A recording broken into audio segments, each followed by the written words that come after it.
Welcome to the Penny Bloom Podcast. Ain't another place that has got more bombast. Romp past your mom, dad's listening to Tomcats. Talking everything that make you sad. We don't want that. We're here to make you smile. Put your mind at ease. Peace, love, and bloom, and always praise Keanu Reeves. This what we about. This some weeding now. We'll talk until we can't no more, and then we peacing out. Alright, let's go. Penny Bloom Podcast. It's the Penny Bloom Podcast. Penny Bloom Podcast. It's the Penny Bloom Podcast. Penny Bloom Podcast. Penny Bloom Podcast. Bobby Boopy. Ow. Hello, everybody, and welcome in to Rebellion's Bloom, a Star Wars show here on the Penny Bloom Podcast. It is I, Colton Robertson, and today I am joined by Joseph George. What's up, homie? Oh, what up, what up? Always a pleasure to be here. Oh, and it's always a pleasure to have you, and I am also joined today by KBZ Kyler Barnett. What's up, homie? Just eating, snacking on Grogu and Mando, you know. I mean, who doesn't want to snack Grogu and Mando? I know that was Joseph's dream back in the Disney when we were doing the Mandalorian rewatch for the first time. Now, been over 2 years since we started that, which is kind of crazy. Man. You know, yeah, Man, changed. We are about to get it again. Let's just take a moment of silence to honor the fact that Mando's almost back. It's been 2 fucking years. Man. Like, that's kind of... Well, we got Book of Boba Fett, you know. Yeah, we got the little thing to tie us over, but it's been a while. It has been far too long since we've just gotten... You know how Lion King has, like, Lion King 1.5? Yeah. I think you could call Book of Boba Mando 1.5. Oh, yeah, it's 2.5. Minus, 2.5, sorry. Yeah. Sorry. Oh, for sure. Oh, yeah. I mean, I don't know. Oh, for sure, bud. This show, though, has turned Get into... real with confidence. Not... I don't know, this show has turned into not just the Bad Batch. The Andorification of the Bad Batch. We're discussing the Bad Batch today, Season 2, Episodes 6 through 8. We've got 6, 7, and 8 on the docket today. 3 of the best episodes of this show, period. Whoa. Were these episodes good?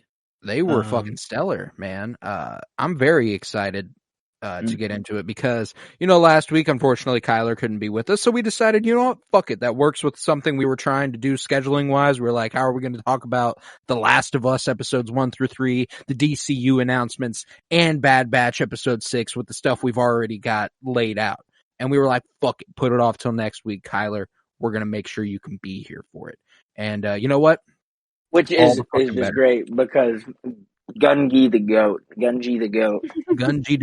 Gungi is the goat, bro. I'm going to tell you. He kind of looks like Craig.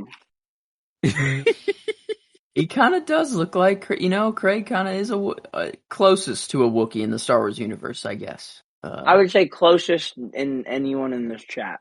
No one has any idea who Craig is, you know, is the thing. Oh, true. Yeah, Craig looks a lot like Gungi. From now on, you can just think of him as Gungi. We're good. He is Gungi. No, I love me, and it also laid to rest an internal debate I'd had for years. Is it Gungi or Gungi? And, Gungi feels more right. I like it more. For years, I regarded him as Gungi.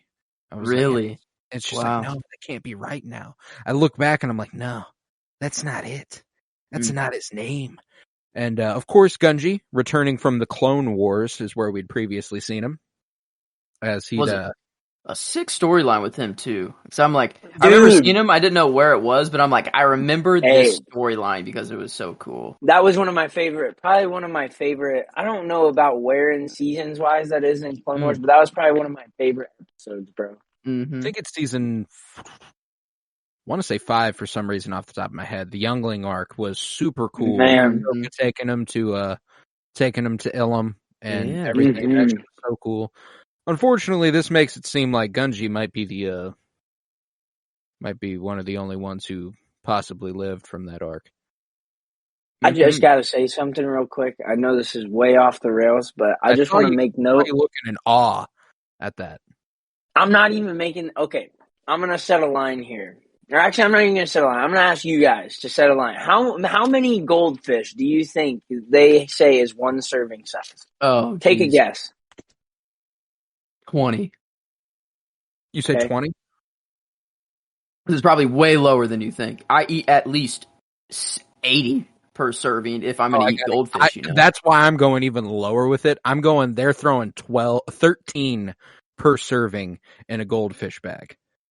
Y'all are about to feel real good about yourself. 55 fucking pieces. Okay. You can make that out? Okay. 55, bro. The only reason I was so low is because your face, your reaction. That's why I went so low. My reaction was shocked that it was 55. That's why I was shocked. You were shocked I was with y'all. I thought it'd be like at least 30 at the most. That was like pushing it.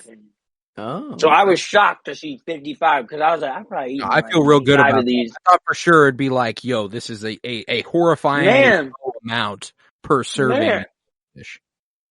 I mean, bro, 140 calories for 55. I can eat like 80, 90 of these bitches, man. Maybe the Grogu goldfish. Yeah, it was meant for you to get this goldfish bag to realize it's not that bad of a snack, I guess, but probably still not. Man. Big day for snackers nationwide. I mean, honestly, we're breaking news here. Anyway, I can eat Grogu, I guess. Venn diagram that includes Penny Bloom listeners and goldfish fans. I'm pulling from everywhere. Hey, I'm gonna tell you, when I think about that Venn diagram of goldfish eaters and Penny Bloom podcast listeners, it's a fucking circle. We all. I'm just saying. It is the same. It's just a circle. There's no. I think y'all need to be marketing that shit more because I bet you if I go look at a Cheez-It box, that shit is definitely under 30. So goldfish, y'all need to be pushing this shit in your marketing, okay? Everyone knows. I'm just saying. But anywho, the Bad Batch, hell of a set of 3 episodes. I loved this shit, man. Especially, I know people are real high on 7 and 8 right now because, of course, it is the day of 7 and 8. And I loved that shit. Episode 6 is an all-time episode of Star Wars animation for me. Tribe. That shit went crazy. Yeah, we can't overlook that episode. We cannot. Not to say that 7 and 8 aren't as good as this one, but they're all just great. I just do not want to have Tribe overlooked because I remember watching. I'm just like, oh my god, this is happening in the Bad Batch. Like this is. I mean, it pretty much is a Clone Wars, like a scrapped Clone Wars episode. Like it just with the Bad Batch tied in. All right. I don't know if the Bad Batch were originally supposed to be in there. It was supposed to be their original introduction to the Clone Wars. Was a scrapped storyline where they went to Kashyyyk. And it was going to be the storyline in which Echo joined the Bad Batch. Which I think in retrospect, I think we kind of got the good version of it. I don't know why Echo would have decided to join the Bad Batch if it wasn't Skeko Minor and everything that happened there with him being all drilled into and everything. Yeah. I don't know. That was some pretty crazy shit to learn. They're doing a lot of like filling in the gaps of big questions that we've like just had in Star Wars for a long time. Like, I guess like we've seen Kashyyyk like go, I don't know, like the remnants of Order 66 and everything, but like this, like we're getting like just that time period of like post Order 66, just like everywhere across the galaxy. Like we're getting Coruscant, we're getting Kashyyyk, we're getting like just everywhere, big places, and it's crazy. Coruscant as the seat of Imperial power. I know we saw it in Andor and stuff, but this is fresh off the change. This is a year after the fall of the Republic and the rise of the Empire. It's a little different. The tone's a little different. There's something. There's like it feels like there's more. I don't know. I feel like there's less hope on Coruscant in Andor than there is in the Bad Batch. Like I don't think you have a lot of Ryu Chuchis left.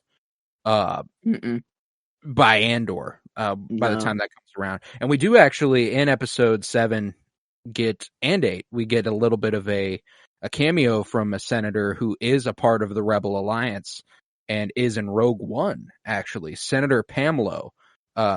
the black lady with the hood that's up. I'm fairly certain she's one of the council members at Yavin. If she's not, she looked mad familiar, just from that dress choice. That was the vibe I was getting. But I didn't when was it just like in the background in a different, or like when? No, she spoke up in there. She spoke up. Came out and yeah, she was one of the people in the pods that rose up and like talked for a second about how was that at the first? She was on the same side as Bale. Like she seconded the motion that this shit should be put to bed. Yeah, who are these in Empire Senator bootlicking fucks? Who are these guys? I want to.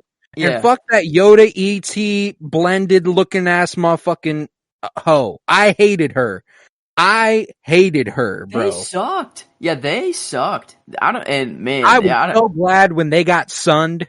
Whenever they brought they were like, "What do you have for these baseless accusations?" And then they show it, and they're like, "Ugh, Hush mode. Yeah, like, that's what I was gonna say. I don't want to talk. Yeah, I don't want to talk any further on these accusations. You don't have anything. Oh, new evidence has come to light, and it's literally video evidence of you doing the exact massacre. Just absolute destruction. Palpatine enters the Senate build. You know, it's like literally, it's like once it can't go any further and the Empire could possibly fail, here comes Palpatine that's calculated it the whole time, apparently. You know, this was his plan all along. Or was it really? You know? I don't know. I don't know if I really give Palpatine the credit for planning this all along. I think ideally he just destroys Kamino and no one knows about it. But like, I think he did not plan this at all. He just had to show up in the Senate and be like. That's been one of the big questions. Is, you know, what did he plan this all along, or did he? No, fuck no, he didn't plan this. I think he reacted. Just reacted. Yeah. Ideally, if Palpatine has to show up and say something, that is a backup plan. Yeah. Homie has no intention of pulling up at any given point, because do you see this motherfucker? Yeah. This wasn't the first time that he appeared, right? Oh, I mean, we saw it at the end of 3, remember?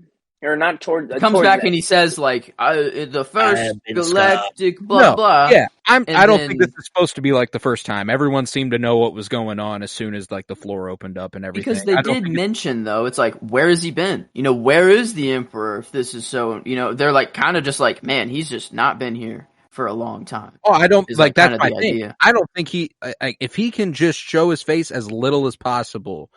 I think that's his ideal situation, because, like I said, the more you look at this man, like I'm just imagining, you know, the fucking president of the United States walking out for like the State of the Union, hooded up, you can't see his eyes, and he talks like this. You know, like I'm gonna go, you know what? Maybe we should boot this motherfucker. You know? You know, because initially, before he was just a senator, he was just a normal, everyday, average kind of guy that just had a normal voice, you know, and whatever. And typical white man. And then, you know, just got scarred horrendously around the same time that the Dark Lord got scarred. And, you know, in this whole crazy Jedi battle that happened. And then, you know, and then the leader of the Senate somehow ends up massively scarred and completely different from how they were before. And people are just like, well, the war's over. No way that's the same guy, right? Like that we're hearing in these stories. Like, is there an explanation there? Like, I guess, is it just that we know the story, so it's just so obvious to us? But like, how?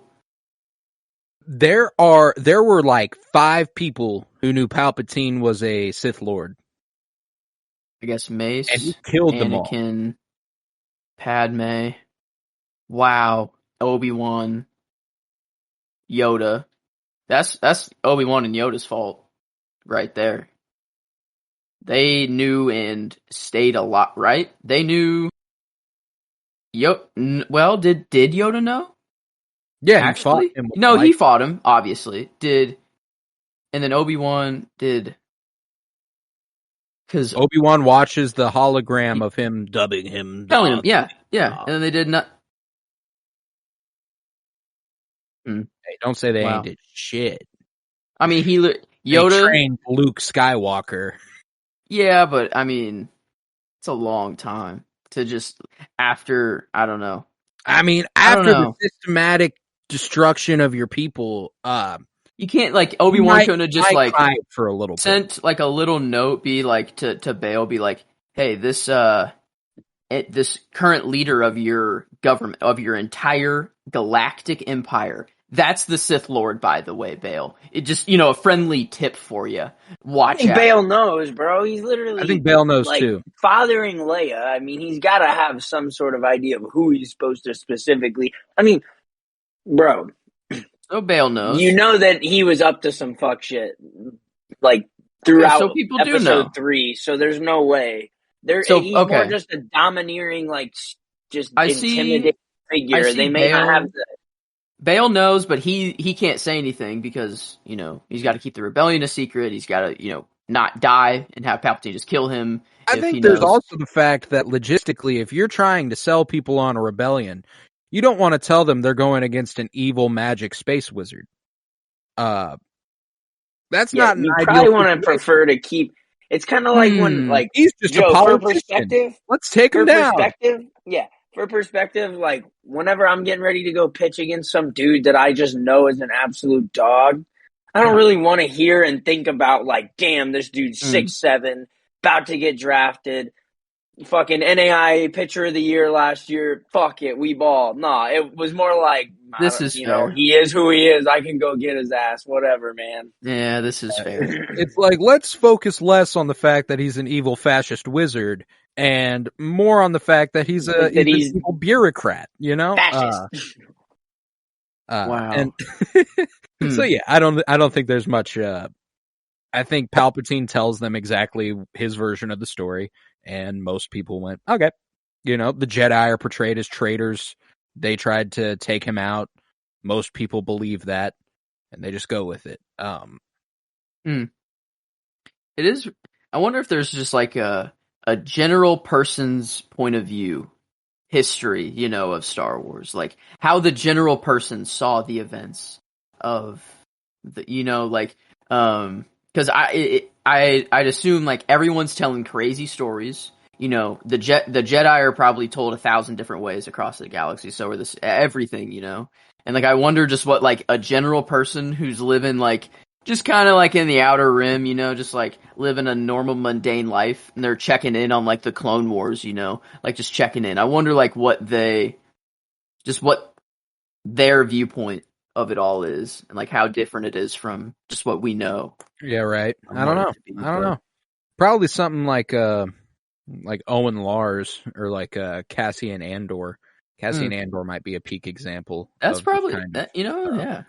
That is pretty. Obviously, he joins up, but he didn't know shit about the Clone Wars. He just knew that it was bad, and he didn't like the Empire. And he's like, but nah. So yeah, I think there's a lot to be said for the potential just everyman in the Star Wars galaxy who watched the rise of the Empire, Han Solo, guys like that. Like a lot of people just kept living life and kept their fucking head down for as long as they possibly could. But let's do some favorites from these episodes. Let's start with episode 6. I know that we've been a little bit all over the place thus far, but let's start with favorites in episode 6, Tribe.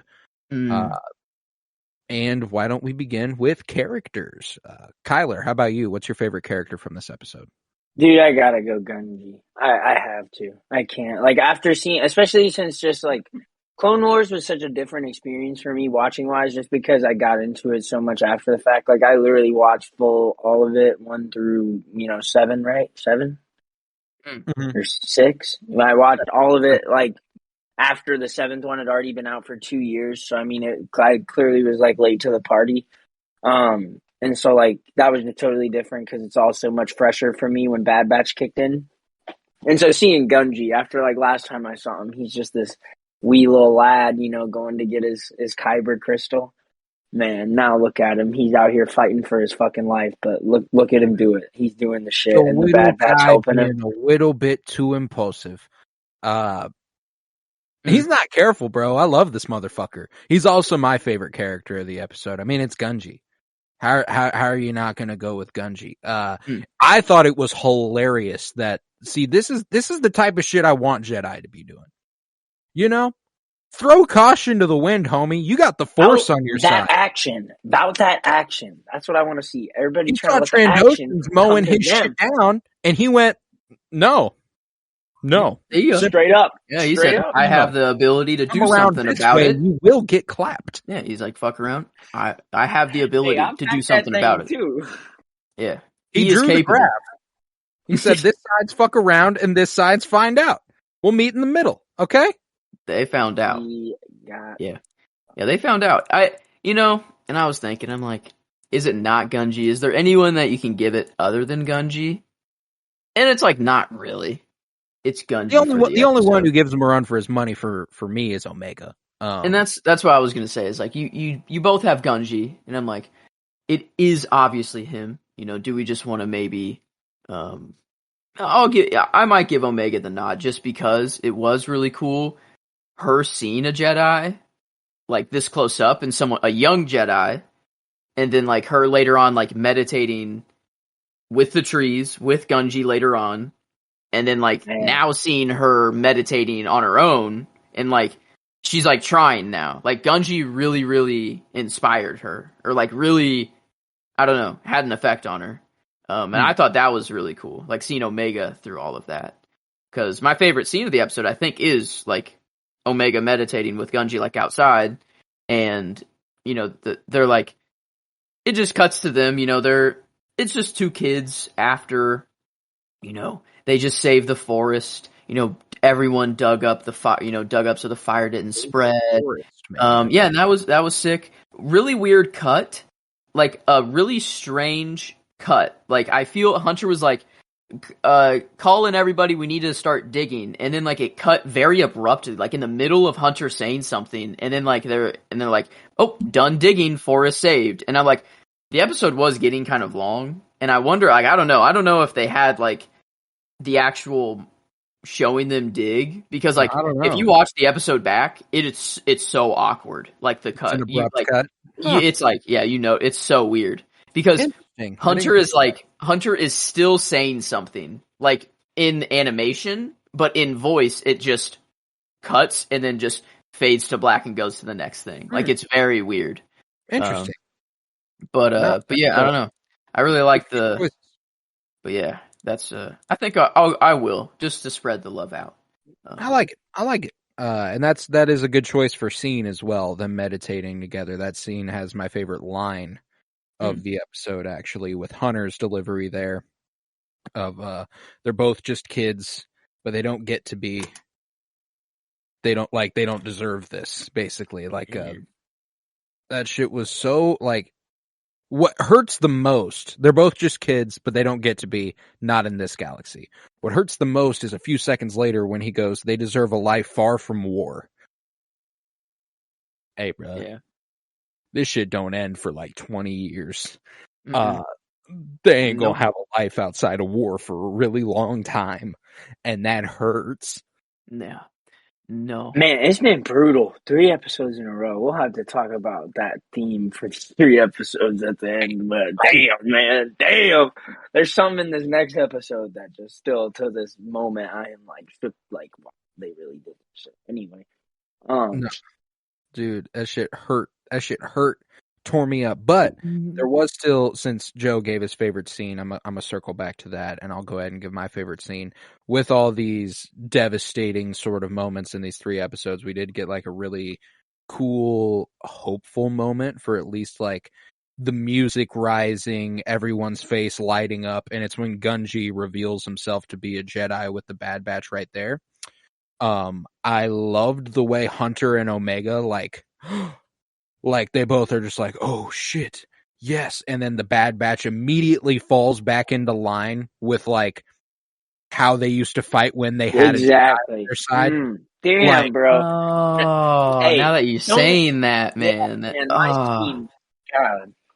It was the first time that they've acted like that since they had a Jedi on this. I know that they're badasses and they do their thing no matter what, but they threw caution to the wind after Gunji revealed himself to be a Jedi. They said, "Oh, form up, get behind that thing, run, throw that shit." Like, I don't know. I loved it. The way they all lit up, the music lifted. Just seeing clones fight alongside Jedi in a post-Order 66 context. Man. Absolutely fucking awesome. I loved it. Ooh, I did forget about the scene of Omega going up to Gunji, like right after he was on the ship, and like she gives him some food and is like, "No, it's okay. Like we're all right," you know? Because Gunji was like, he saw the Bad Batch and he was like, "No," he's like, "Are you gonna kill me right now?" He's like, "What's sweating over there?" Yeah. Yeah, he's like, "What's going on? Like, why are you saving me?" Right? He's so confused. I feel so bad for him, you know. And then it just takes Omega to come over and be like, "Here's some food. You know, everything's okay." And then like once he finally trusts the food, he's like, "Ha ha ha ha." He just starts like chomping that shit down. I loved it. Kyler, what about you? A favorite scene from this episode? Was it the same as mine? Well, I was just gonna. I don't know if you were talking specifically about the tank scene where like they all just hopped into action and did that shit right then. No, I'm talking about the very beginning. Because I was gonna say the tank scene where like Wrecker's creating his own havoc, doing his own thing. Gunji is like not only getting that shit back in blood, but also really like just dissecting these dudes. And then, like you said, the dynamic, man, like. When you think about like when we were first ever seeing the Bad Batch, like mostly like you think about those battles like and having the Jedi alongside them and just like how that shit looked and stuff, man. And so getting it back in this sense where like, dude, plus you're just seeing a bunch of Bosk looking ass motherfuckers just getting murked, which is just like never a bad thing. So I mean, just touch it all. Hey dog, talking about Trandoshans for a second. Do you think this affects their relationship with Sid? Yes. I think this is what they're talking about. The past that Sid had. I literally think that she was just like she's just part of their culture is hunting Wookiee and taking their pelts. That's like their currency. And maybe like she was just born into that, you know, and like she did it, and that's just kind of who she was initially, and then like maybe she left saw the outside world and was like, "Yo, okay, this is actually fucked." So maybe it's like that's the get around, but I don't know. She has a Wookiee pelt in her office. Yeah, she has a Wookiee pelt around, like sitting around her chair, like where she sits. Which is a rough look. Oh, they're going to get back to that office and they're going to see that and they're going to be like, "Yo, what the fuck is that?" Like, oh, okay. That's interesting. Yeah. And it just, there's such a distinct character design about Sid that doesn't remind you of every other Trandoshan you've seen. So like, I've been able to like separate her from Trandoshans in my mind for a while. But yeah, I'm curious what I wonder if it's like a family history or if it is specifically Sid's history. Like I'm so intrigued by what could potentially come of that. But yeah, man, I loved that scene specifically that you're talking about, Kyler. And with the Trandoshans and everything, my performance actually goes to Jonathan Ligo. Lipo, Jonathan Lipo. He was Gunji and a bunch of Trandoshans. Oh, okay. Yeah, so this man got it on. Sides. Yeah, he played both sides of that story. And then he was doing that. We are hunting the that, you know, that is actually hard, not an easy voice to do. No, it's Trandoshans, yeah. Dang. That's impressive. I got added on him like that. I like. Yeah, I like. Okay, I didn't even think about that because I was like, well, I'll either go D. Bradley Baker, obviously just for somebody, or you know maybe just give Omega another performance nod. But man, no, I think, yeah, no, Lipo, like Jonathan, like Lapow.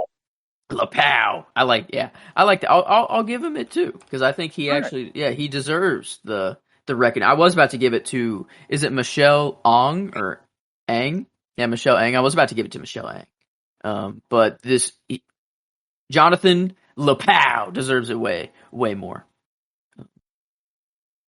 So yeah. No, I'm with that. What about you, Kyler? You got a performance you want to hand out? I was trying to look to see if there's anybody that flew under the radar that's in it. I like looking for those. Sometimes I found a couple or something, like when I found the guy from Ghostbusters. But yeah, I mean, Gunji, I mean, if you can make Wookiee noises, bro, you, in my opinion, are like in a rare air already. Like, that shit is so hard. I be trying to replicate it, and I can't. I just can't figure it out. So, I mean, if you can do that shit, plus sound like, a reptile, I mean, come on. We're talking some versatility here. I mean, I gotta commend dude for that. But, yeah, I don't know. I was looking to see, like, there's someone named Shelby Young. She plays Yana. And I don't know. Yeah. I was going to see if she's got anything else interesting in here. She was in Baby Shark. All right, man. All right, we're on to something here. All right, but yeah, no, I think the dude who did Gunji that's a good pick. Good. All right, dope. That leaves us with lines for you two, if I'm not mistaken. Yes. And I will actually just go with what Omega tells him. It's just very simple. Just, it's okay, eat. But then the next subtitle is like just crunches food. So it's like, it's just a way that I can also give a nod to the scene of Omega and Gunji. So Omega literally just says, "It's okay, eat." And then I like that though. Gunji eats. Omega's a little caretaker. I love her, man. She's one of my faves. Yeah, I love that character so much. Mm-hmm. But Kyler, what about you? A favorite line from this one? I had a few options. Like, yeah, and there was a specific one where Hunter was talking about kind of the Jedi a little bit. He said something like, he's a Jedi. What is it exactly? I thought I wrote it down. He's a Jedi. He's not safe anywhere. And it just feels like naturally, like, we've dealt with post-Order 66 Jedi in, a decent capacity in the last, like, few, I would say, like, newer seasons of Star Wars stuff. Yeah. And so, I don't know, man, like, seeing him talk about it, like, that's something that never gets old. It's just, like, kind of like world building, where, especially, like, you talked about how fresh and recent it is. Like, in light of Order 66, we've never really been so close to, like, when all this fallout and stuff really happened, other than the other Bad Batch season. Mm-hmm. And so it's just something that, like I said, just kind of builds that world. And, like, Hunter, you talked about his reaction to realizing Gunji's a Jedi. Like, they're all ultimately, like you said, I mean, it all goes back to kind of like that whole, like, falling into old habits type thing with the Jedi. Like, a Jedi is just kind of that instant, like, boost of energy, like, hope and stuff, They are hope incarnate. Yeah, like they like, there's this part in the first High Republic novel that I just absolutely love, where the book kicks off with like not a natural disaster, a disaster kicking off on like a large scale. It's going to affect an entire system, and they're like, oh my fucking god, what are we going to do? They just got a random order to evacuate the system, like the system, hop in a ship and go into hyperspace somewhere else type shit. And then a Jedi Master, Avar Kriss, comes over on her ship and is like, don't worry, we're here. And there's this little line that goes, they finally had that little thing, hope. And it's just like, that's what Jedi do. That's like what they're about. They are the light. And Gunji being a little bit of a light for not just the batch for the first time in a few weeks. I feel like, they've had a rough go of it for a while now, with Crosshair having dipped on them and stuff. But for the Wookiees, who are clearly going through it, them returning him to Kashyyyk was super cool. And a few of the other. Oh, go ahead. Sorry, no, you finish your thought because I'm just gonna. I was gonna pivot.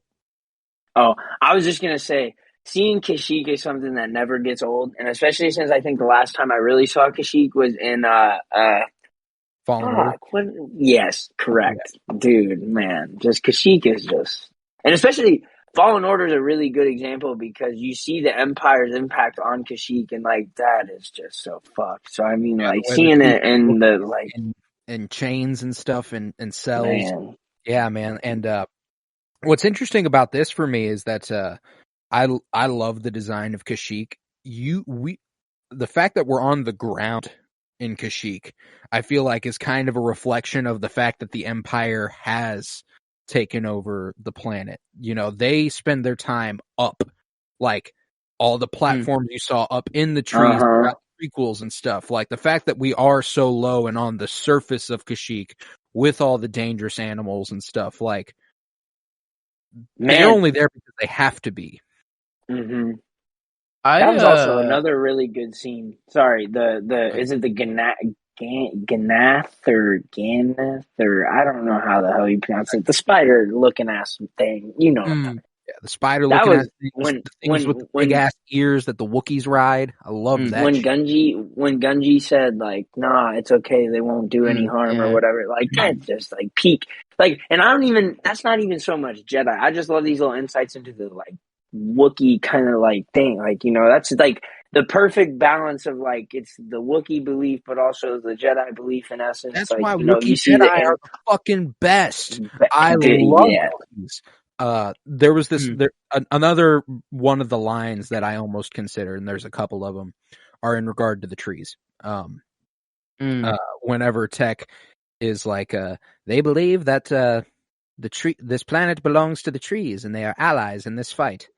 And then there's that part where Gungi turns around and is like, roar, roar, roar, roar. And Hunter's like, the trees have a plan.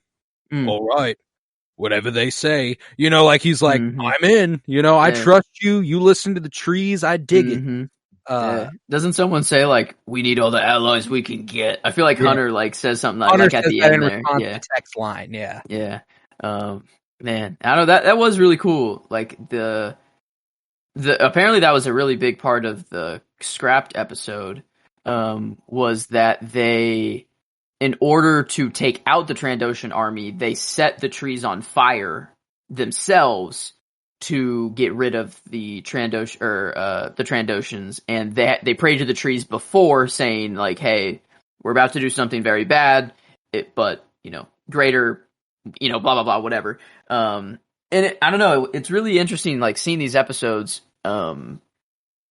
I don't know if the next two are scrapped episodes, but it feels like they're just kind of filling in these gaps that were meant to be released. I don't know. It seems that this show is going in a direction that I did not think it was going in, I guess. Like it's opening up massively. Yeah. All three of these episodes really felt like Clone Wars episodes. You know? Okay. God damn it. All right. And it's not like this is necessarily new for this show, you know, like there was this felt like my specific thing I thought was like the last like season, like towards the middle parts of season 7. Like kind of that time when like it's kind of falling apart and Coruscant was getting a little seedy in the undergrounds. We get Ahsoka down in there and like all that stuff. Like those next 2 episodes, that's kind of what that was like what I felt like. And so I'm glad to hear you say that, because sometimes I'm like, man, am I picking up the shit I'm supposed to? But you for sure are. And I was even like the less so the presence that I was supposed to feel. Like I felt an absence in episodes 7 and 8 that was Padme. Like if these are Clone Wars episodes, Padme's at the fucking center of this shit. You know what I'm saying? Like this is exactly the type of shit Padme would still be fighting for in this era of Star Wars if she was alive. And with that, I think we can pivot on over to 7 and 8 in the Clone Conspiracy and Truth and Consequences. Now, Do we just want to say how right you were? How on the freaking nose, just exactly right. I don't know if we in our predictions. Let's see. Yeah, we took it down. I was like, we better have taken it down. It was our first episode with the 2-episode premiere. Yeah, I said that first episode. Echo will leave the Bad Batch and join the pre-rebellion. In parentheses, maybe through Rex. Wow. I mean, or Ahsoka. You said possibly Ahsoka. And I think that Rex and Ahsoka are like together. Yeah, so it's like I mean, you couldn't have gotten any more spot on. Like, goddamn. So that like literally when the episode started, because in the beginning of the Clone Conspiracy, because is it the Clone, or maybe I'm jumping the gun a little too far. Doesn't feature the Bad Batch at all. Okay, so whenever Echo is like, I joined the Bad Batch because it was where I was needed. It's where I was like where I fit in, and then it's like I fit boom, in. It's where I was needed. Yeah, and then it cuts to Rex instantly. You know, it literally cut to the hologram of Rex. Like, it's where I was needed. There's an incoming transmission, and then it's Rex on the screen. It's like, and then from that moment, I was like, I texted you, and I'm later like, on in the episode where Rex goes, "Help is getting harder to come by," and then like Echo like looks down and like thinks for a second, and it's like, oh, it's a wrap. I didn't think it'd be done by the end of this episode. I thought that was going to be a season long sort of. He'd stick around for a bit. I'll tell you, I do like that it happened this way because I think it's kind of like the fact we got 2 episodes. It really feels like we almost got like, you know, Sopranos is 6A and 6B. That's what I feel like this is kind of like. I'm not saying we're going to totally develop an entirely new storyline, but like it just feels like this is a really big like change in the game. I mean, naturally, like in the halfway point, like just Rampart arrested. Echo's leaving to join Rex. Like, this is a very natural, like, oh, you know, we're kind of in a good spot to where this, I guess, could have been the end of a season. And instead we are halfway through. It is a good mid-season sort of finale sort of feel. And, I thoroughly enjoyed these two. I love when Star Wars is like political thriller. And like, it really was thriller. Like, don't confuse the politics and shit for like some boring or like just like, you know, grandiose shit. No, this was like, I mean, there was even some shit. There was like some shit the literal thriller aspect of like, you know, Palpatine like entering and like whatever you hear, like the horror meat. Like we can put Palpatine to thriller pretty easily, but like the chase, getting the data of like, or not even that, starting with just Slip. Being like, I know too much. They're all looking for me. They're all looking for me. You can't trust anybody. You know, he's telling Senator, is it Chuchi? It's Chuchi, but how Ryo? But yeah, Chuchi like telling her like, hey, you gotta be very careful. Like, hey, check my proof. Here's my receipt. You know, here's my tag. Hey yo, Senator Chuchi, you really down like that? You really with it? And a good guy.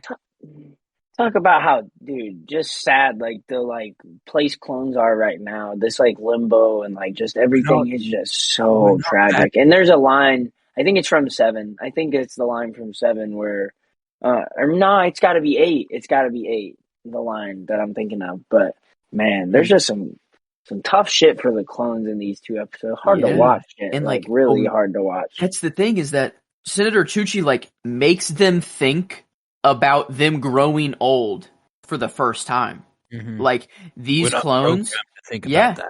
Literally, they said it literally to us. They're like, yeah, we're not even programmed to think about that. That is how literal it is to them. And she's like, what happens when you what happens when you get old?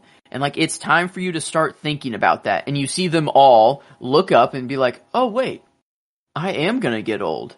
I won't be able to fight maybe one day. What am I gonna, like, it literally hit them and they instantly were all like, yes. Oh, fuck yeah, get us that like, pension yes. Plan.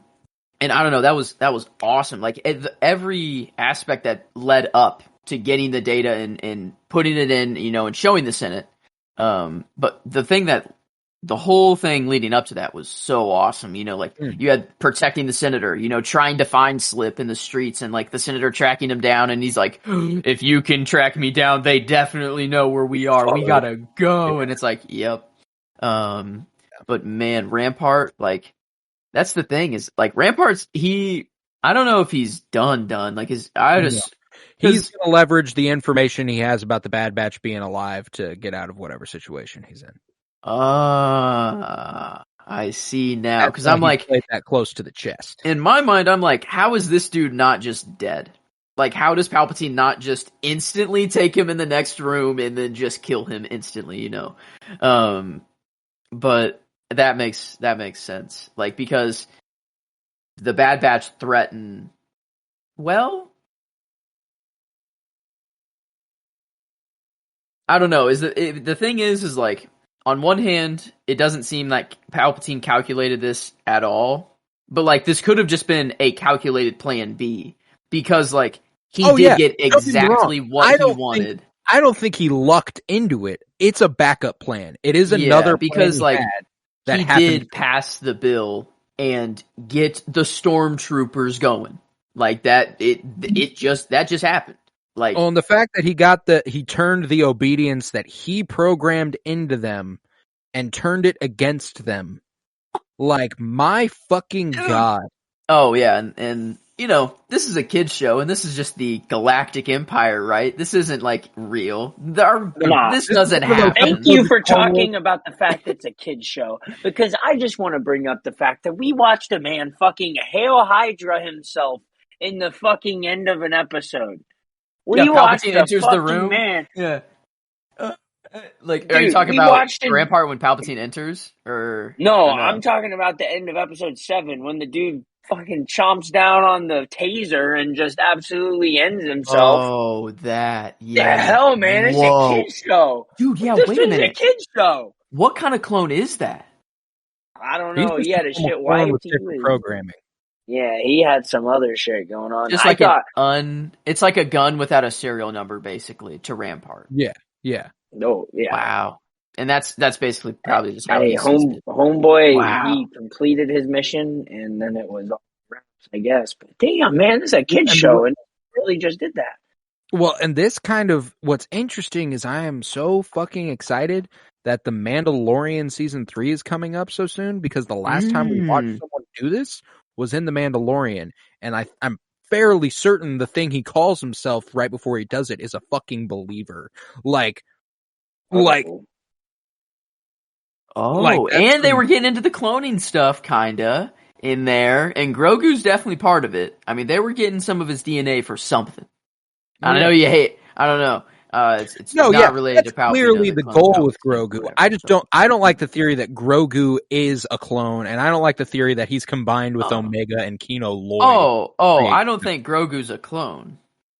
You think I think Grogu's a clone? No, I don't think you think that. That's what I don't like about the Grogu clone theory. Grogu's definitely just a fucking little guy. They just got his DNA. Like, it's just the equivalent if they just had Yoda's DNA. It's the same thing. There's no question about that. When I say Yoda, Omega, and all of these people, blah blah blah, are Snoke and are in turn Palpatine, what I really mean is that like these people gave the Empire the research or the progress they needed to make that clone. Like, Omega was crucial in finding out how to give a clone Force-sensitive abilities somehow. I don't know. Because there's something going on with Omega, and something they did gave them the ability to make Snoke. Grogu gave them the literal, maybe Force, it's just like ingredients to them, not necessarily like, it's just their DNA straight up. No, and I want you to know that I 100% understand what you mean. And you still hate it? No. Ingredients is hilarious. Shit is when I start to go fucking, no, that's wrong. Grogu and Omega, I don't like, and I'm still on the fence about Omega, but Grogu, I'm 100% on board with that he Omega, informed his DNA. meditating scene. the meditating scene where she's trying and then Jack, she's like, I'm not as good at it as Gunji, and he's like, well, he's a Jedi, so Yeah. that was pretty funny.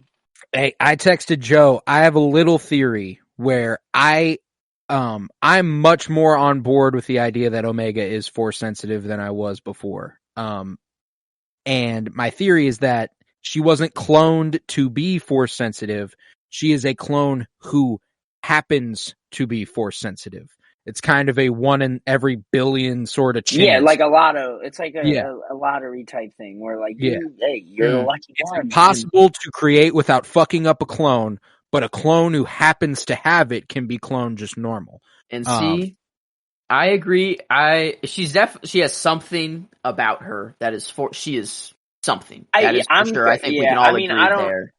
It is not a coincidence. It is not a coincidence that she is the singular female clone of Jango Fett, and she's Force sensitive. That's not a coincidence to me. And I just think there's no way that it's like not just one of the regular clones, that it is Omega, specifically her. That's my catch up. You know, I can't just say that that's not a coincidence. I just think it's hard. I think it's hard to get a like total like idea if that's where they're leading us or not, just because like I don't know if she really has a person that can kind of hone into those abilities for her, like kind of help her like tap into them more. She doesn't have the like, you know, mentor, master, any type character.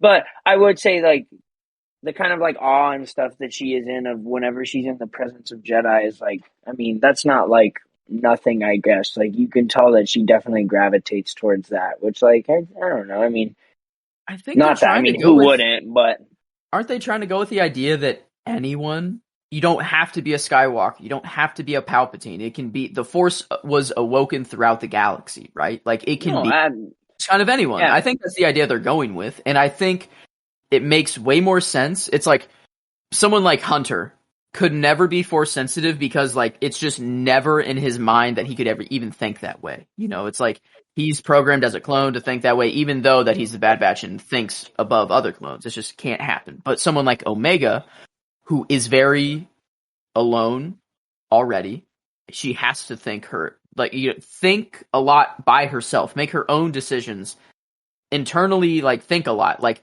Jedi meditate a lot, and it like becoming Force sensitive, you just have to feel, and it's like it's kind of like a light bulb that clicks. I don't really see Force sensitive as like a gene, or it's something in your body like a you know, like it's like the X gene, you know, or necessarily. I think it's like anyone can do it. You naturally, you know, the M count might just be how easy it is for you to connect with the Force. But I think anyone can. It might just be a little more difficult for you. But it's like, the more you just sit down, the more you meditate, the more you just believe in it, you know, the more I think it can come to you. Okay. I like that perspective. I like that perspective of the Force and potentially being accessible to anybody. I do think there are some people who it's just not possible for, because we have seen devoutly religious Force believers who are not Force sensitive. That's true. I guess there has to be the balance to everything. There is something, you know, but like there's definitely people who like are born and no matter what will be Force sensitive, like Anakin. You know, like that's the prime example of someone who is born that no matter what, that dude's going to be Force sensitive. And then you have like the opposite of like Chirrut Imwe, where he is the most devout, you know, person, one of the most devout Force people we've seen, and I'd say he's got the Force on his side, but he's not Force sensitive. Yeah. So there's kind of every example there, which I don't know. I don't know if that's what they're kind of going with for the Force, but that little the boy with the broomstick, you know, just showing that the simple boy that we know nothing about is Force sensitive, I think is them just kind of being like, accept that anyone across the universe or across the galaxy can be a Jedi now. Oh yeah, and I don't like I'm certainly with you, because there were hundreds of thousands of Jedi before the systematic destruction of them. So like I'm 100% on board with the idea that anybody can be a Jedi, which is why I'm like, I think that my thing about Omega is that I think we'll see her display Force sensitivity in a way that's more intuitive as opposed to warrior-like abilities. I think we're going to see her just kind of tune into things mentally a little bit easier than a lot of other people can. Oh my God, you're Which is so why right. she can learn things very easily. She takes on everybody. She takes things from everybody very. She learns so fucking good. He's not going to be like a Jedi. She's going to be more of like a political Jedi. She's going to be a fucking thinker, man. She's going to be a thinker. Like a philosopher, more of a. Oh my God. Yeah. No, because, that's where I'm at. Oh my, yes, dude. Literally, like Senator Tucci, like bringing her into the Senate room. Like, okay, that has to be my favorite. Oh, is that episode? That's damn it. Fuck. Because Palpatine coming out just fuck. Because that's the thing about 7 is that 7's an important prelude to 8. It's why it was released at the same time. I'm again in a place where like I was with like episode 2 of The Last of Us, where I'm like, what we did here in about 25 minutes probably could have been accomplished in about 10 to 15. Yeah. I do appreciate the whole episode because I like characters like Slip. I like Bail Organa and Chuchi's interactions. Man, Bale has a real knack for just like sneaky links, bro. That dude is the GOAT. He is like beat the charges back to back to back. I think this 2-episode release, the first episode is just to build the tension. Yeah. That's like all it is. You just need to sit with it and have time. Like it's filler for filler, purposeful. And like that's the thing that Star Wars fans in air quotes, I'll say that say like all these shows, the pacing is terrible. And these are filler episodes and blah, blah, blah. And it's like, do you even know what you're really talking about? Because episode 7 is a complete filler episode, but it's released at the same time as episode 8 for that exact reason, to enhance episode 8. Episode 8 is better because of episode 7. Filler is necessary in television show. You can't, in television, like you can't just have big things happen every second of the show. That's just not how it works. And like the pacing of this show, you cannot discredit it. Like it is moving. Things are happening every episode, and it's filler, and there's like filler episodes at the same time. It's like this is the perfect combination of both. And if you're complaining now, I'm sorry. I don't know what you want out of Star Wars television if you're complaining about this season so far. This has been an incredible season of television, and Hey man, that's all we are. Yeah. Long wait. Like shit, we're gonna see so much more. Crazy. I'm so excited. We're only halfway there. Halfway. Holy fuck. But let's us do some favorites since we're here. Episode 7 specifically, this is devoid of batch members. And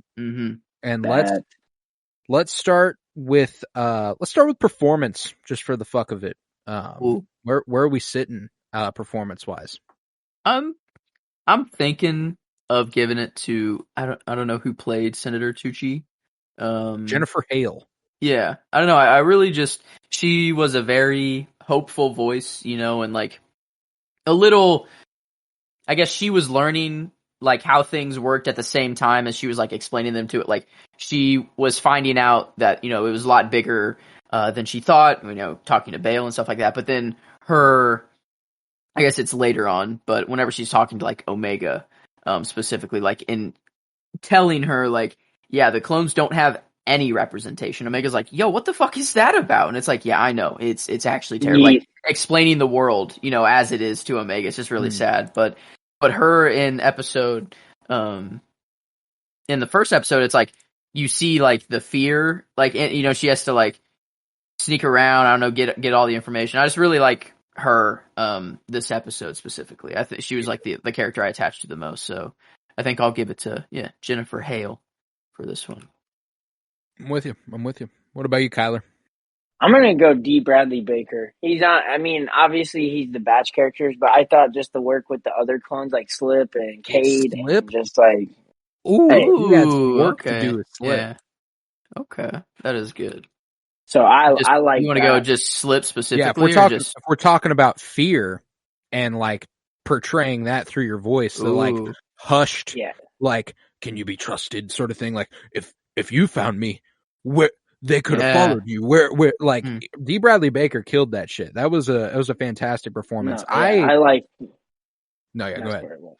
No, that's right. I was just gonna say that too. Yeah, I mean, like he really did. Like, I don't know. I mean, like it's slight differences always, but like to me, like that's not everything. Like you got to talk about animation's different, where like you're drawing the emotion, and like I don't necessarily know whether like the stuff gets drawn and like animated, and like whether it's digitally or whatever. I don't know if it gets done before the audio or if the audio's there and they're doing it off that. So I mean, you got to talk about how like if you can portray the emotion, like you said, like in your voice, like that's a big part of the animation too. Is like especially for someone who is doing multiple different like you're doing the same variation of the same character essentially. You know what I mean? Or a different variation of the same character. If you're able to kind of do the things he does, it's just he pops his shit every time, but naturally because he does the Bad Batch characters, I feel like it's something we try to give to others, which is not to say the others aren't deserving, but I just wanted to, I thought he did some good stuff. Nah, I'm with you. D. Bradley Baker's the shit, and we all smell it. But damn. Those were a couple of great choices. I'm actually going with something that just randomly stuck out to me as incredible voice mimicry. Phil LaMarr as Bail Organa. I loved him as Bail Organa just because I was like, yeah, this man sounds like Jimmy Smits. Like it's a really good portrayal of Bail Organa, and I love the kind of air he carries himself with when he's in the Senate or when he's meeting behind closed doors with Ryo Chuchi. And also, I wanted to shine a light on the fact that Phil LaMarr is someone who you've probably seen the movie by now. I know Joe has. Oh man, I shot Marvin in the face. He's Marvin. What? Yeah, he's the one who got shot in the face by John Travolta in Pulp Fiction. Oh man, I shot Marvin in the face. At least, he didn't get. I don't know. More of a just shot in the face. More than just getting shot in the face here. I guess that's awesome. It's finally not just in the back seat of a car getting his head blown off, and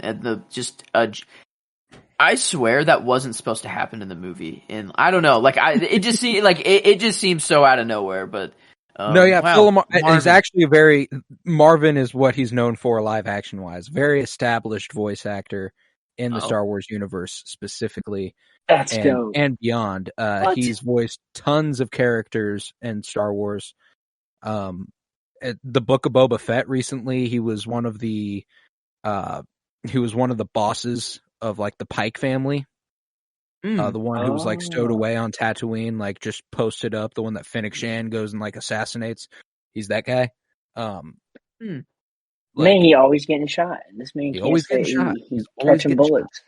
But Phil LaMarr, I really liked him. I really liked him a lot in this, and just because I love me some Bail Organa, and if you're making me feel like Bail Organa's Bail Organa, I'm a fuck with it. So Phil LaMarr did a good job there. But how about character? What if we pivot to character? I mean, come on.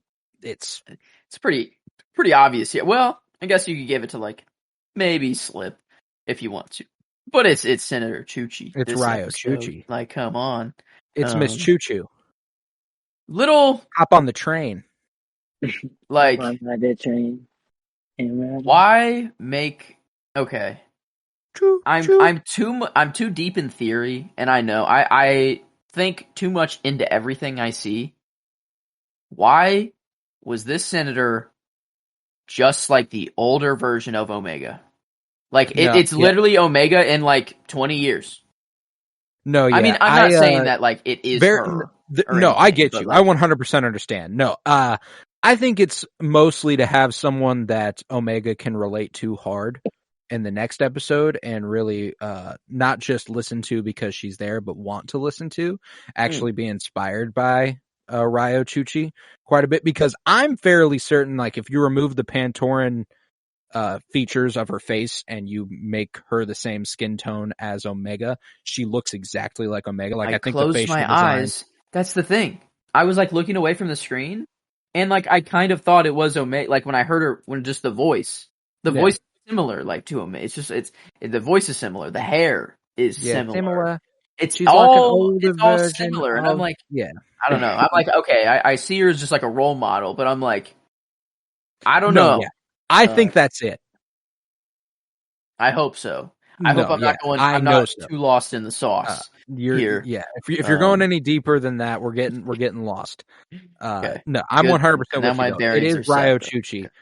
Chuchi, the way that she was, like, the fact that nobody else is out here championing clone rights, like the fact that she's the one who has to step up and go, yo, what about the clones, dude? Like, not even Bale stepped up and did that. You know what I'm saying? Like, I know Bale cares about these people. I know he does, but like, he's not the one who went like, yo, clones should have the same rights as the rest of us, don't y'all think? Why don't they have a say in this issue?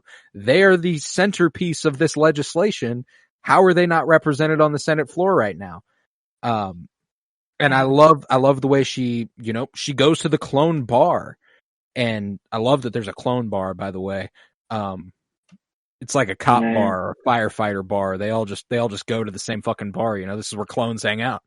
Or it's a little more sad than that. It's like hardcore, just like segregated. Like, I don't know. Is it like, well, they can just go to other bars, I guess. Maybe they're still they don't cops. want to. They're the police right now. They're not. They haven't been outlawed or anything. True.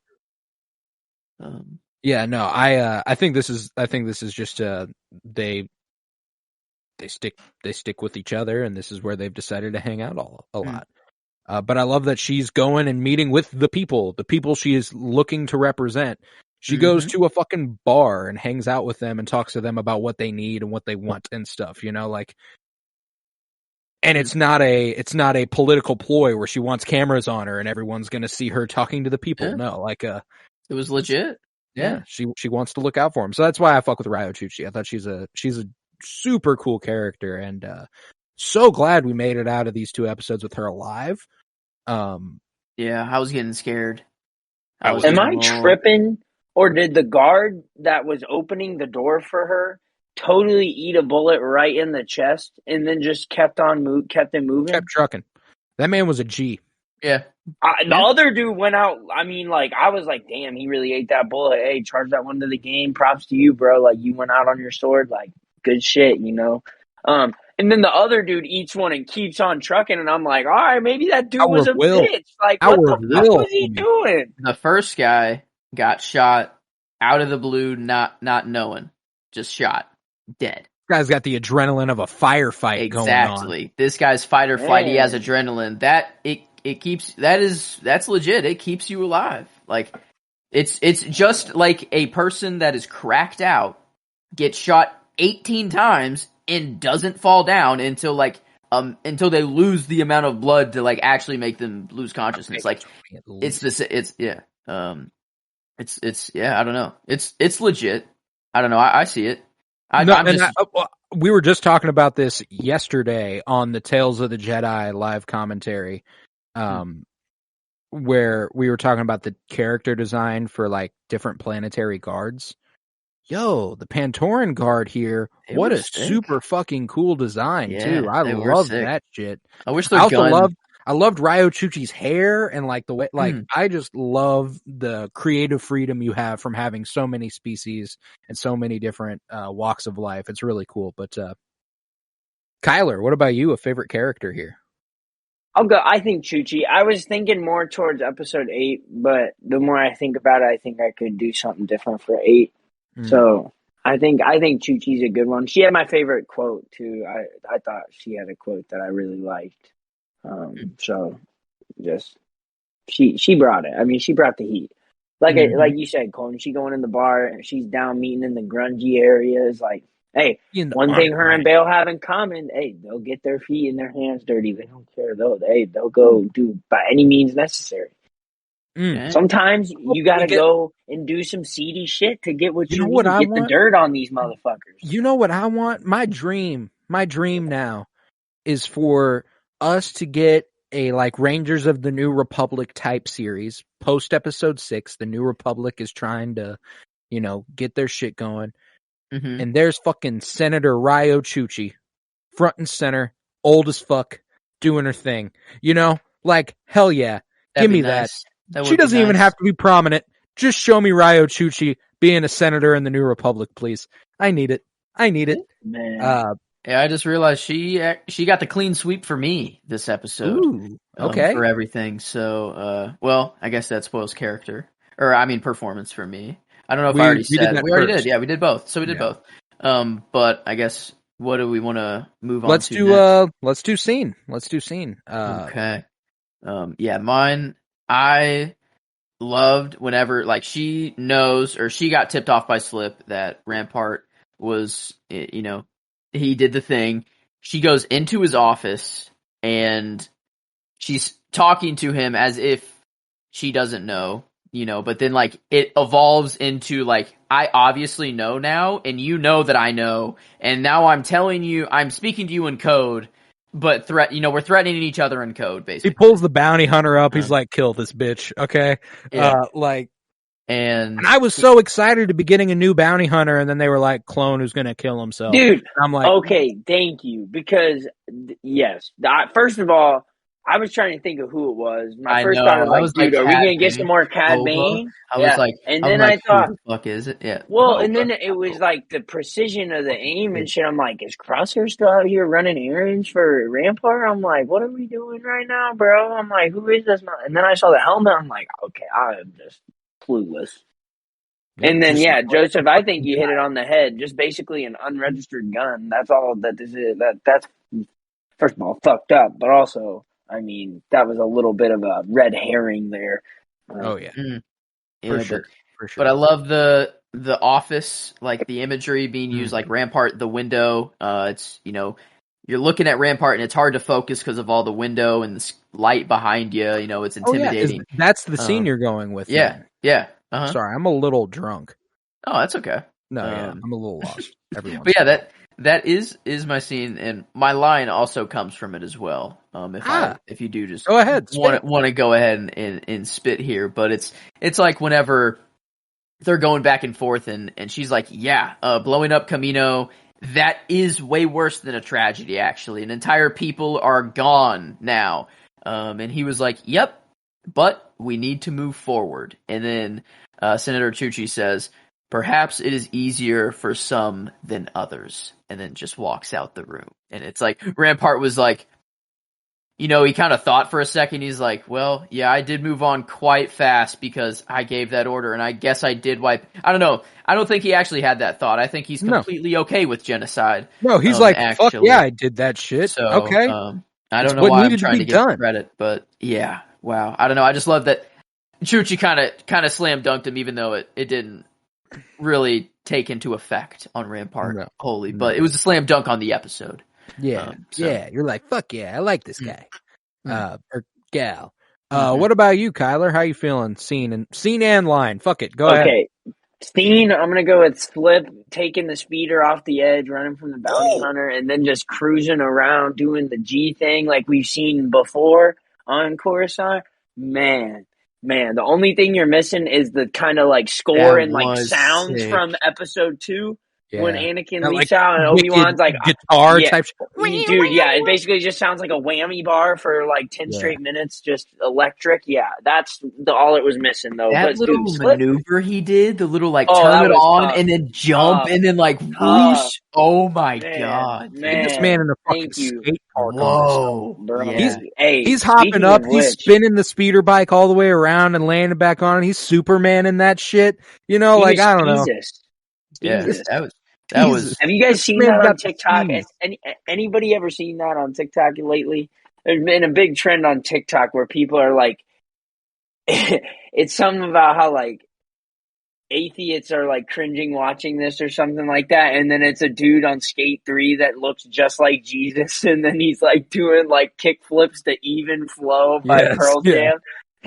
He like goes and makes a massive jump and is T-posing and stuff on the skateboard. And they're calling him Steezus. Yeah, it's pretty epic. That's what my man was Steezus out there. He was going nuts. Oh, I fucking love it. No, that was super dope. But what about the line here? Quote, I'm going with Ryo Chuchi.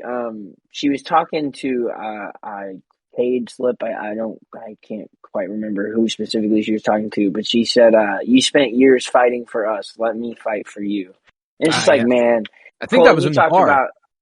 you talked about Padme a little bit and like how that's kind of what felt like is missing, but like it is refreshing that in this like period after this kind of like dark age, I guess you could say, like Ryo Chuchi's kind of still pounding the drum a little bit in the light of Padme, if that makes sense. Like that just sounds like a Padme line to a T.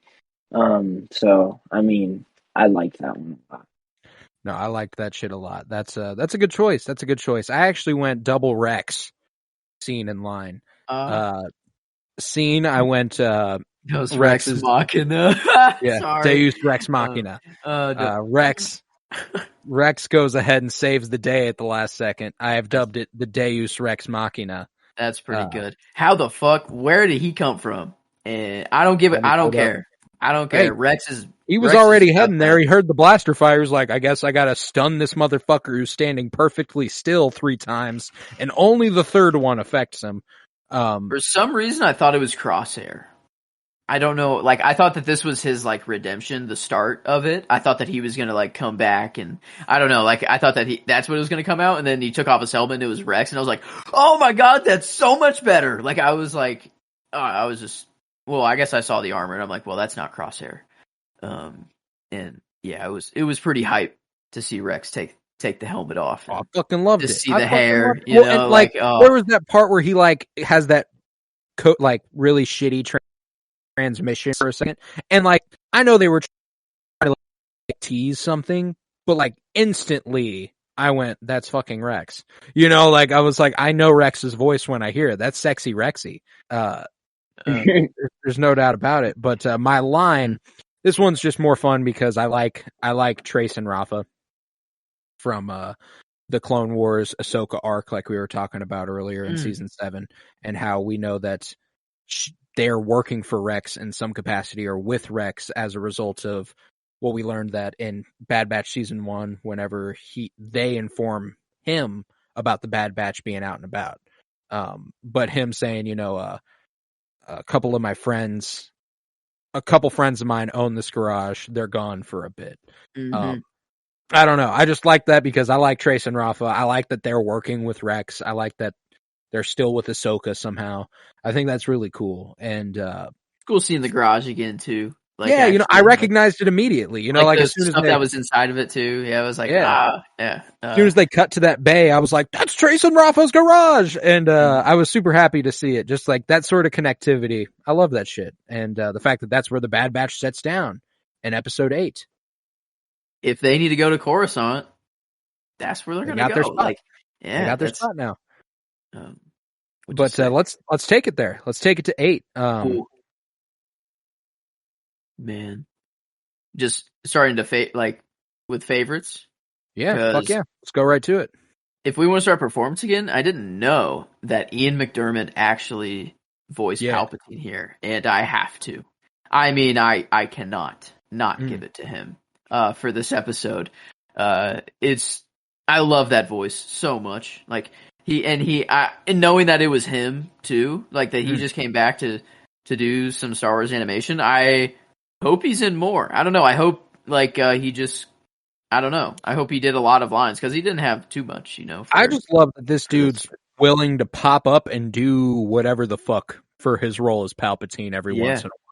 I mean, I wouldn't be ashamed of it. You know, he was Sidious. He was Sidious in Tales of the Jedi. He was Emperor and fucking Obi-Wan Kenobi. He was the Emperor in Rebels. Like if the Emperor has been a voice, it's been Ian McDiarmid. That's awesome. He didn't voice Senator and Chancellor Palpatine in the Clone Wars, but he did do all the other voices for him. And that's a great fucking choice. I can't hold you for that because, you know, his presence is felt. Like that is Palpatine right there. Yeah, that's. It's so weird that I like it. I have a love for like the most fascist character in Star Wars ever, Like, and I'm like, oh, I love this guy so much. Yes, I love to see him emerge in the middle of the Senate. It's like, I just, It's conflicting. I want it to be clear. I do not agree with any of Palpatine's. What? Yeah. How? I guess way. I don't know, but I You don't know. don't agree with the most evil fascist wizard that's ever existed in fiction? No, I just have, how some people are like really addicted to like serial killer or like those kind of storylines. It's like a weird thing to be addicted to, but it's like, it's okay because like the story's said and done, and it's like, it's fiction, or like, I guess in that case it's not fiction, but in this case, it's okay. Like, I don't know shit. Yeah. But like in this case, it's like, it's fiction, and it's like, it's evil, and it's in my mind, I see it as like, you kind of have to be a little twisted to write an evil character, and like to make someone seem calculated. I love just like when a character seems calculated, even though that's what a story is, that's written from beginning to end already, and like the calculation is just written. It's like it's literally built in, so it's like you just say that they calculated it and they calculated it. Yeah, but you're getting better at suspending belief is more what I call that. I think that I'm gonna go ahead and tell you, if you had any signs of agreeing with Palpatine on anything, you certainly would not be the regular co-host of this show or on it at all. If you actually agreed with any of Palpatine's policy, you were like, you know what, that's just a good, strong leader. Yeah, no. Whenever Palpatine got on screen, I did not do the Rampart. I did not. That is not what I did. I gave a little like, huh? He's fucking. No, yeah, it's a moment, man, and the music that creeps in, that shit's hard. God. No, that's a great fucking choice. I love that for a performance pick. What about you, Kyler? How are you feeling for performance? Man, I mean, it's hard. Like, McDiarmid was really good, and like I didn't even really realize that was him, but the fact that it is him definitely is like, damn, that's like basically all I know Chancellor Palpatine as, essentially, and like that's the face I put to that name. But I don't know, man. I'm tempted to lean with the Kaminoan character. I thought we just haven't gotten a Kaminoan time. She was an interesting Kaminoan. She was like, she did not give a fuck. For sure. She was very. You could tell that she probably hasn't been to Kamino in a while. She was in the Clone Wars. Really? She did the Clone Wars, yeah. Oh, Clone Wars. Yeah, wow. She did another as character. This character. Oh, I was gonna say. I thought. Well, yeah, it looks like she did this character as well. Oh, in the Clone Wars, what did she pop up as? Or Queen Nietni. I don't know how you pronounce that. Probably not in the ballpark. Wait, who are we talking about? It's Jamila McMillan. The Kaminoan senator on Coruscant. I see. But she did stuff in the Clone Wars. She was on an episode of iCarly. So, man, that's pretty cool. Queen shit. No, I love that. No, it's a good. You've made a good choice here. I'll break the mold. I think I'm going to pivot a little bit, and I'm going to go Michelle Ang as Omega, because I absolutely loved the way she portrayed the passion in Omega's voice at multiple points. Also going to be my line, but the line delivery is specifically what made me go, oh, that's going to be my performance of the episode. It's I saw them destroy everything and I'm angry. What they did was wrong. Like, Omega's got tears in her eyes and you can feel that, like it's not like I'm like, oh, well, clearly the voice actress behind this is not feeling those things. No, like I'm in it. It feels natural for her to, like, I'm angry. And I we don't see Omega get to those dimensions ever. She's a very positive, happy-go-lucky character, and I love her for that. But to see her feel a little bit more seriously was was super compelling, and it's why that I had to go with her in both character and performance. I loved Omega in this episode, and got pretty much a clean sweep for her, save for the scene there. I gave away my line, performance, and character there. So, hey, all good. I did the same thing before. yeah.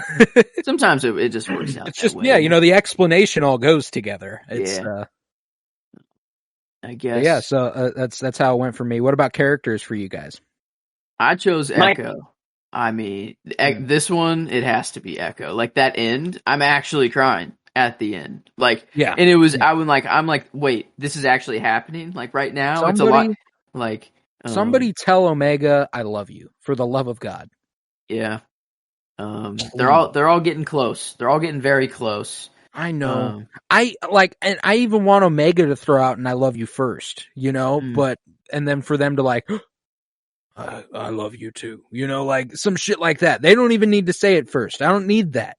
But I was hoping Omega would be like, Echo, I love you.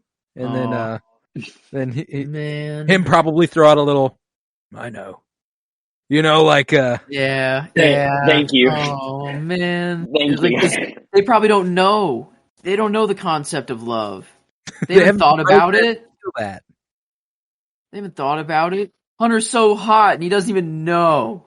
He doesn't even know how many people just. He doesn't look in the mirror and go, God damn, I'm hot. He should though. Man, he definitely should. I mean, my character actually leads into my line as well.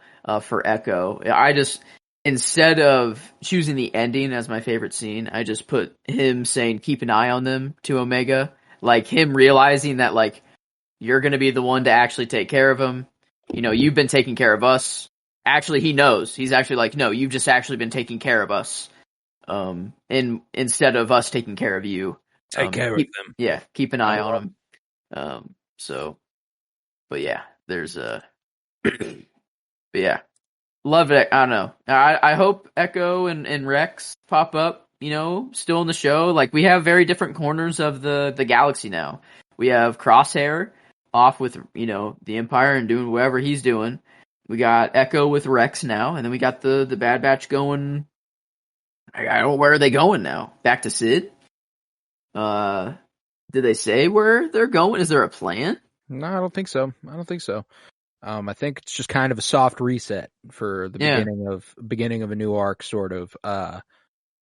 Yeah, I mean, I'm fully expecting Echo and Rex to resurface within this season, because it did happen at the halfway point. I think maybe we go a couple episodes, maybe even 5 or 6 episodes without Echo, and then Rex and Echo reemerge to help them in whatever the final stand of this season is, sort of. You know what I'm saying? You think Omega eventually, like, does she become a Jedi ever? Like, does she get a lightsaber, do you think? No. Ever? No. My thing with her being Force sensitive is that I think it's one of those deals where she'll never fully realize it unless she's meditating one day and then it works for her the way it works for Gunji. Like one day she'll be like, like, oh fuck, it worked for me that way. I think it's one of those deals where if you don't, like they say it on multiple occasions throughout Star Wars, if you don't cultivate your Force sensitivity, if you don't work on it, if you don't practice it, it'll just go away. And she's just like Leia. It's like I kind of had the Alpha and Omega, or Boba and Omega. You have on one side of the coin, the warrior bred, absolute, that's what you're meant for. You're meant to kill. You're meant to be a warrior, killer. That's what Boba is. That's what he goes off and does. And then you have Omega, the complete opposite. She is just a kid, just a normal kid, innocent to everything. And I don't know, there's the balance to everything. Like there's yin yang everywhere in Star Wars. And I love it every time. I don't know, like it just clicks. It's nice to see it. Tis indeed. But yeah, I dig it. What about you, Kyler? Where you sitting on this one? I think my character, I'm going with Omega, just because there was a lot of her interaction with Ryan Chuchi was very touching, but also to like, I think we saw a very important foundational kind of moment for her, and kind of her own like sense of what I believe in, what I, that kind of stuff. That like feeling of being a key piece to what, and I guess it kind of sucks because the ending of it kind of talks about how basically they kind of worked against what they were actually hoping to accomplish. However, Omega kind of being able to be at the center and core of like essentially bringing down someone very, very bad, and that destroyed the only, real sense of home planet I guess she could ever have. You're talking about like a foundational moment and like fighting for the good side and like what that kind of means for her. That's like the first time that she's probably felt like she's really done something that like is, I mean, you're fighting literally against the biggest form of evil and it's only getting bigger. Like, you know what I mean? And Right. so like her being at the center, running the evidence and all of that and giving it to Bail Organa, like, I mean, you're talking about Bail Organa, the impact Ryo Chuchi made on her. Like, that's just a moment coupled with all of that like hit so powerfully for her. It has to be. And then also, I just thought like some of the things that happened with her, like when she sits there and kind of slumps down as Palpatine rises up and listens to what he has to say and stuff. I mean, man, like that's just kind of stuff that I thought was very like important to a character like that who's so young and impressionable. And like I said, like, no, she's definitely on the side of good over evil, but like really doesn't know what she truly believes in so much. Right. Or like kind of like the people and inspiration, like you mentioned, that's going to kind of be important. That I felt like this could be definitely the develop of that. I feel you. I'm 100% with you. And not just that, the impact it's having on her, but the moment that she's at the center of as far as it implicates the galaxy as a whole. Palpatine ushers in the era of the Imperial Stormtrooper, and Omega delivered the evidence that got that done. That's crazy. You know, like to place her front and center as a key moment in galactic history, not to be known and read in history books, but to us, that's kind of crazy. Whenever this was unfolding, I'm like, oh my god, they're fucked. Like, how do they come back from this? You know, like the Empire. You know, like Rampart. I'm like, how the fuck are they gonna get out of this? And then fucking Palpy and Masameda rise up out of the floor and they're like, "This is what we had been planning for. Oh my Take god, him away." It's it's my favorite scene. Palpatine coming out. The music. This dude, the brothers that are making the music, right?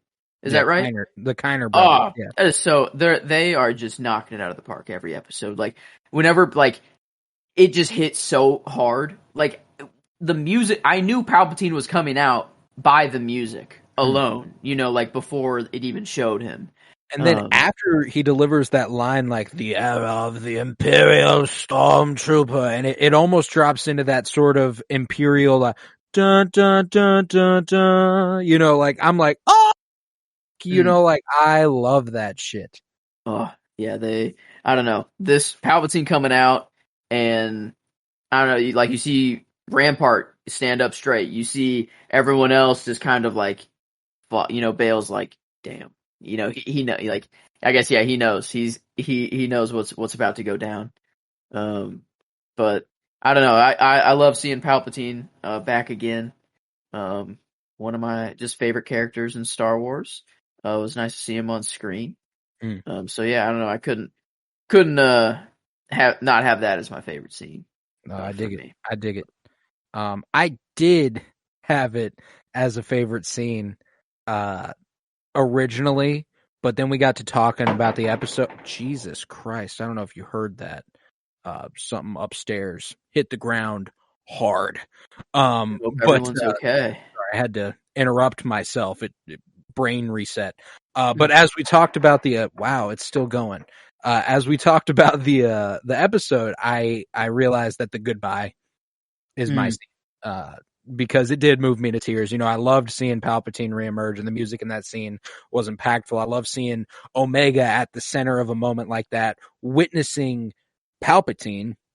You know, like Omega they know what they're up against now. Emperor, yeah, That's great. Interacting with Bail is super cool, but the heart of the story of this episode and of this arc is Echo leaving and Omega coming to terms with that, and him being like, make sure you continue your training, I won't be gone forever. And he's, yes, and I was like, still kind of hurt, because like it just shows who she's being raised by. She's being raised by soldiers. They're not parents. They're not like, she still feels the need to look at Echo and say, yes, sir, which I know is just kind of a way to speak to your elders, but I don't know. I thought like maybe I will or something like that. I don't know. It hurt a little bit, and that's why I liked it. Is that I feel like we just got a lot of great Omega moments, and it's a clean sweep for Omega after I implemented that as my scene. Nice. So I wanted it there. So Kyler, what about you? A scene? Excuse me. Sorry, I don't know if you could hear that. I am gonna say I didn't get to say my line.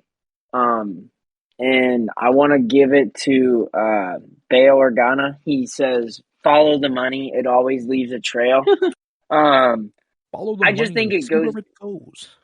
I mean, I'm watching The Wire right now, Cole, and we talked about it, so that's just like something that, damn, that's like basically the whole premise of that shit right there. Right. And then two, that's so funny.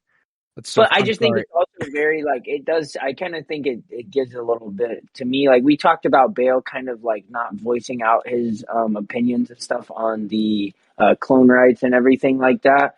But I think it just kind of lends further credence to like his like underground kind of dealings and the work he does down there. Sure. Like he's still like putting in that work like in other ways and is like trying to get to the bottom of things. But I just like that line. Like I said, I'm watching The Wire right now. I just kind of hit like that. And for my scene, I'm going with the goodbye scene as well. I had given some thought, and there were some good ones. I mean, Palpatine coming out, like you said, there were some good scenes. But damn, man, like I didn't see anything that happened in the what's the ship called? The Vels Star. I can't remember the ship that they raided all the stuff from and everything. Oh yeah, we didn't even talk about that. That shit was crazy. Yeah, I mean the pod scene, the escape pod was pretty sick. Like I was about 6.4 meters up. It was not my best. That was almost my line. But why like, those bridges? Why those ships look like Jar Jar Binks? The bridges of the ships in like the two. It looks like Jar Jar. Gungan ass shit. It's some Gungan ass shit. Why? There was actually another line in that scene that I almost went with just because I think it gives us a key insight to what Rex is like right now. A couple of times, whenever they are about to take off in the pod, and he's the only one who doesn't just hop right in, and he just like kind of hangs back and is like, I don't think this is gonna fucking work. And then Tech's like, I got this, and he's like, I guess I'll trust you. Okay. He's a little bit of a cynic, and the other, and with good reason, the other part that made me say that is whenever they get to the bridge and Tech goes, well, that is unfortunate, and he goes, you want to be more specific? Mm-hmm. He's like, everything is unfortunate. There's not a single fortunate thing. Would you like to limit that down? I love that. Also, Hunter, he's like, implement plans 8, 15, and 26. And Wrecker's like, all of them? And he's like, yeah, do it now. And it's like, I'm pretty sure that's how they knew they were going to take control of the ship, crash it down, go out the escape. Like, that was the plan from the get-go. And that's like, that's Hunter's real, like, he got it like that. That's his power, or an enhancement, is like, he can just somehow read electromagnetic shifts in planets too. He's like a droid. Like he has like sensors like a droid does, and he's just a great ass leader. It was really cool just him being like Wrecker being like all of them, like they all just know the plans that fast too. Some G shit. But Kyler, I'm sorry, we cut you off a little bit ago. What was your scene? What did you land on? The goodbye? Yeah, that's what I said. No, I think it just goes like, I don't know. I mean, we haven't really seen, like, we've kind of sensed a little bit of angst from some of the members of the batch at different points throughout this season. There was the episode where, where were they? They were on Dooku's home planet, and the kind of interactions they had with the character there. Romar. Yeah, the scene, shoot, I just had it and then I lost it. But I think we've had some scenes, or like just kind of the angst about not having missions and stuff, like Sid's waiting too long, and like all of these different lines and things that have kind of pointed to a little bit of like angst and stuff. I'm not surprised to see someone going to do a little like more soul searching kind of work, if that makes sense. And I mean, hey, good for him, man. Good for Echo. Like, you know, a character that's typically underserved. I like giving him a higher purpose. I like giving him something off of the Bad Batch. And also, I think it just further man, Rex is really always just going to fight that good fight, man. And like that always is going to grip someone. He is just a natural. We talk about Hunter being a leader and stuff. And Rex just really brings that. He knows what to. Something about him, man. It's like the guy you want to go. You're right. Side, yeah. Like you want to follow that man. I can't. Yeah, and plus there's the added fact that Echo is one of that original first batch with Rex. Like they were some of the first clones that grew up together, and now he's rejoining Rex in the fight post Order 66. I think that's really cool. You know, it's where he fits once again, and I absolutely love that shit. So that's a great choice. That's a great choice, and I think that does grant us all our favorites, if I'm not mistaken. It is. Do we have any predictions? I guess would be the last thing. If we have, I guess we're saying Omega's Force sensitive. That's pretty much a lock, though. I don't think we really. I don't know. Really need to write that down. I'm pretty sure that's just gonna happen. Remember that. We've been speculating that since fucking episode 1, season 1. You know, like that's been something lingering forever. But I don't know. I hope we get. I guess let's see the title coming up. We got The Crossing. My only prediction for the season is that Rex and Echo reunite with the Batch to carry out a mission. Another prediction. This is wildly specific. You do not have to type this because it's a lot. Echo going off with Rex. What are the odds we get some sort of background mission? We don't watch. Well, I guess there's a chance we go and watch Rex and Echo do whatever the fuck they're going to do now. You know, we spent a whole episode with Slip and Ryo Chuchi and none of the Batch, so we could watch Rex and Echo do their thing. What if Echo gets captured by the Empire? Echo gets captured by the Empire, force tortured by Darth Vader. Rex has to go get the Batch and be like, I need your help. And we get like a weird callback to the first arc that brought them all together, where Anakin helping the Batch and Captain Rex to save Echo. Wherein now Anakin as Vader is fighting them, trying to keep them from getting Echo.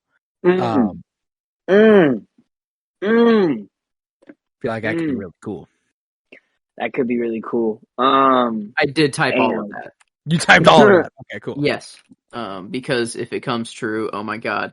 And that's what I'm saying, dude. If it doesn't come true, fuck. It should, because that's a great ass idea. Write that shit down. Like, I actually write the story of that. Like, if you're please. Because wow, that's such a good idea. And the implications of that.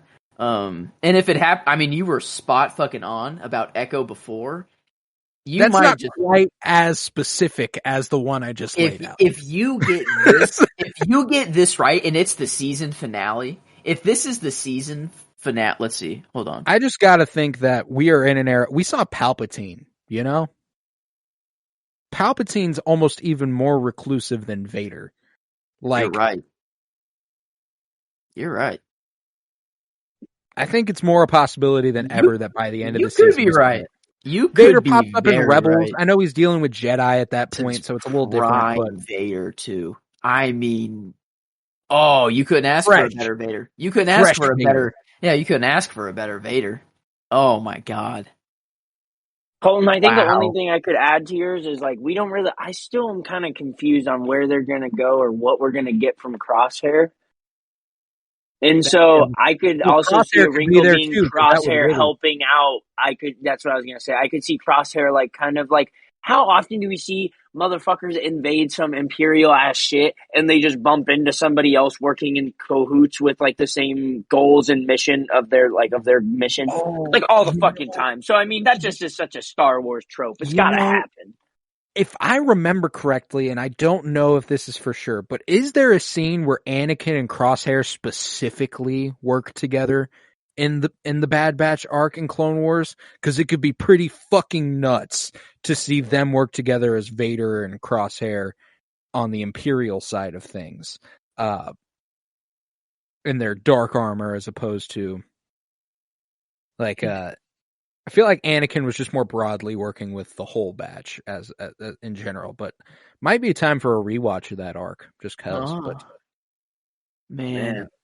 Wow. I think I need to look into the other scrapped Clone Wars episodes that, I don't know, that could possibly be interwoven into this story somehow. Because that could be pretty cool. That could. I wonder, because I think there's like 6 episodes or something like that. That's all that was like scrapped or something. I don't know. I don't think it was a lot.